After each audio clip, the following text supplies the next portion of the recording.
ভারত ও পাকিস্তানের মধ্যে চলমান উত্তেজনাটা আর দুই দেশের মধ্যেই সীমাবদ্ধ নেই।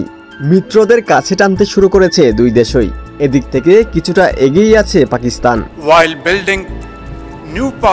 কাশ্মীরে হামলার পর ভারতের সঙ্গে উত্তেজনার মধ্যে চীন রোববার পাকিস্তানের আঞ্চলিক অখণ্ডতা ও সার্বভৌমত্ব রক্ষার প্রচেষ্টাকে সমর্থন জানিয়েছে এবং উভয় পক্ষকে সংযম প্রদর্শনের আহ্বান জানিয়েছে।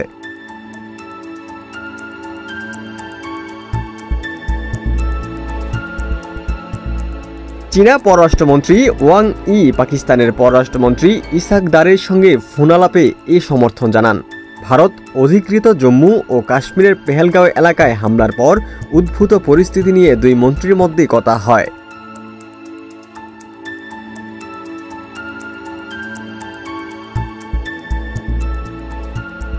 চীনের পররাষ্ট্র মন্ত্রণালয়ে দেয়া বিবৃতিতে বলা হয়েছে, গভীর বন্ধুত্বের প্রতীক এবং সর্বক্ষণের কৌশলগত সহযোগী অংশীদার হিসেবে চীন পাকিস্তানের বৈধ নিরাপত্তা উদ্বেগকে সম্পূর্ণভাবে বুঝে এবং এর সার্বভৌমত্ব ও নিরাপত্তার স্বার্থ রক্ষার প্রচেষ্টাকে সমর্থন করে।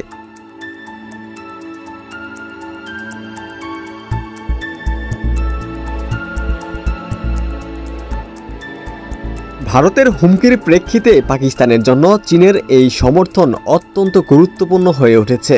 ভারত যুদ্ধের হুমকি দিচ্ছে এবং পুরো যুদ্ধ কিংবা সীমিত সংঘাতের আশঙ্কা উড়িয়ে দেওয়া যাচ্ছে না। এ ধরনের যে কোনো পরিস্থিতিতে চীনের সমর্থন পাকিস্তানের জন্য ভারতকে প্রতিরোধে গুরুত্বপূর্ণ ভূমিকা রাখবে বলে মনে করছে বিশ্লেষকরা।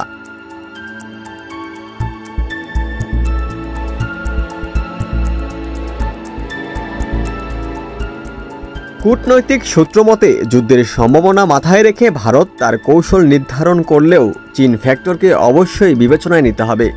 কূটনৈতিক বিশেষজ্ঞরা মনে করছেন, চীন কখনোই পাকিস্তানকে ভারতের কাছে দুর্বল হতে দেবে না, প্রয়োজনে সামরিক সহায়তাও দিতে পারে।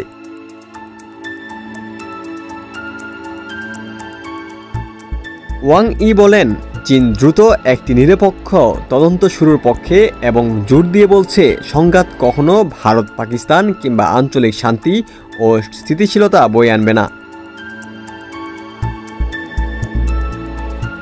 তিনি আশা প্রকাশ করেন, উভয় দেশ সংযম দেখাবে, একে অপরের দিকে এগিয়ে আসবে এবং উত্তেজনা প্রশমনে কাজ করবে। ওয়াং ই আরও জানান, চীন পাকিস্তান ও ভারতের মধ্যকার পরিস্থিতির উপর নিবিড় নজর রাখছে।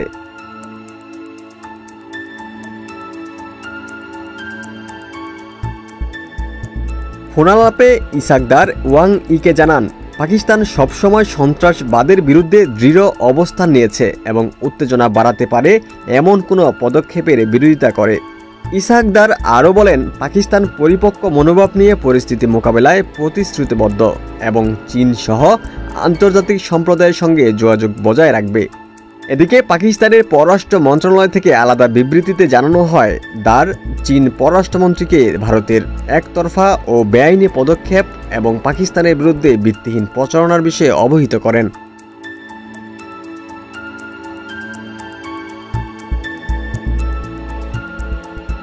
এদিকে ইসাকদার যুক্তরাজ্যের পররাষ্ট্রমন্ত্রী ডেভিড লেমির সঙ্গেও কথা বলেছেন। সেখানে তিনি ভারতের মিথ্যা অভিযোগ, ভিত্তিহীন প্রচারণা এবং একতরফা সিন্ধু পানি চুক্তি স্থগিত করার বেআইনি সিদ্ধান্তের কথা উল্লেখ করেন, যা ভারতের আন্তর্জাতিক দায়িত্বের স্পষ্ট লঙ্ঘন বলে উল্লেখ করেন।